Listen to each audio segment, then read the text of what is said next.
Hey guys, so here's a little update on my tomato transplants. This is my first transplant out of the little peat pellets into the soil that I use for transplanting my plants. I really cut back on the tomatoes this year. Last year I went crazy. I must have had 3 6-packs of every variety of tomato. I supplied my neighborhood, I supplied my friends, I supplied my family, I supplied everybody with all their veggies last year, and I just don't have the room to do that this season. So cut it back to a 6-pack of every variety, of which I'll probably maybe have about 3 of each variety in the garden. But here's what they came down to.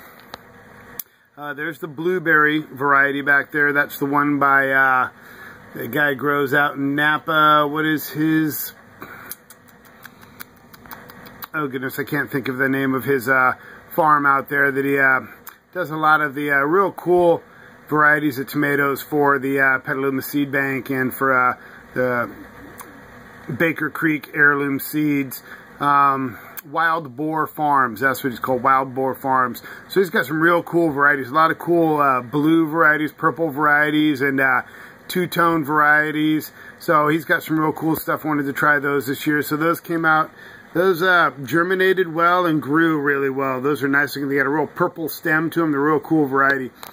This is a sweetie. This is a cherry tomato that I saved the seeds from last year. Gold Medal. That's another variety down there at the that I got from the Petaluma Seed Bank. They're kind of like a orange and red. This is the Golden Sunray. It's another yellow or almost orange variety that I really liked last year that I saved seeds from. They look a little funky right now because I just transplanted them like a half hour ago.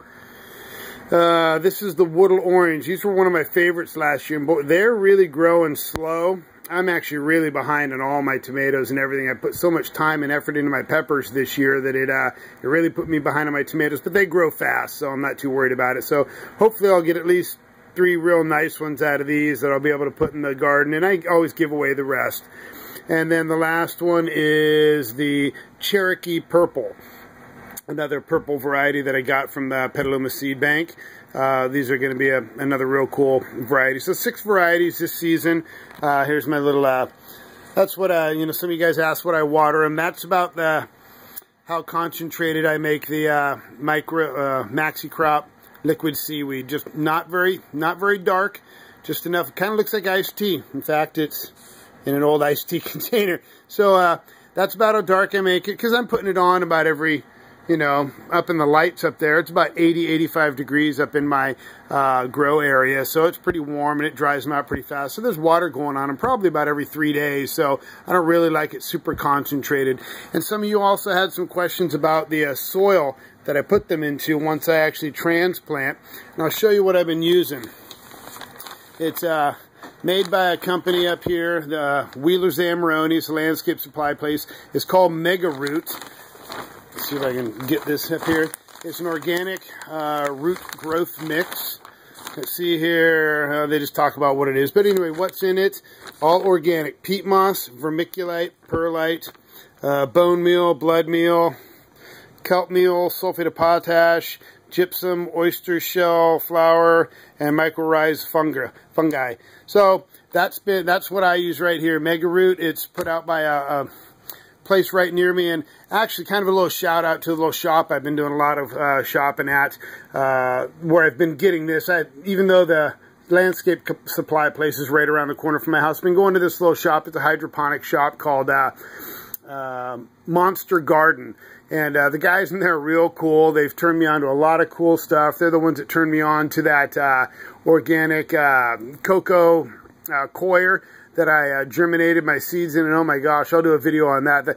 My stuff, all my seeds that I put in there that I did a video on the other day, they all came up in 3 to 4 days, and they're already 5-6 inches tall. All of those melons and pumpkins and cucumbers, I mean, they germinated so quickly, it was amazing. So they turned me on to that. They turned me on to this growth mix here and other things. They sell these are real thick, quad thick, 4 times thick trays here. Super nice for carrying your stuff around. They don't break apart and stuff. So they've been real cool. They're real helpful. They're right around the corner from where I work, so it's easy to go right after work. And so I was just throwing a little shout out to them. I'm not sponsored by them. They're not giving me any free products, nothing like that. Just a bunch of cool guys down there who have some knowledge about germinating and seeding and growing and all that kind of stuff. So thanks to those guys out at Monster Gardens. I appreciate their help. But guys, here's what I got for my tomatoes so far. I'll keep you updated. I'll do some other videos pretty soon on all those things I just mentioned that I germinated the other day. All my peppers have been moved outside under a little lean-to or a little hoop house out there to stay protected from the cold and from the direct sun. So things are moving along, and it's coming along nicely, and I'm happy with the results so far. Thanks for watching, guys, and appreciate any comments you leave. Hit like if you want, subscribe, and appreciate you guys watching. Happy gardening.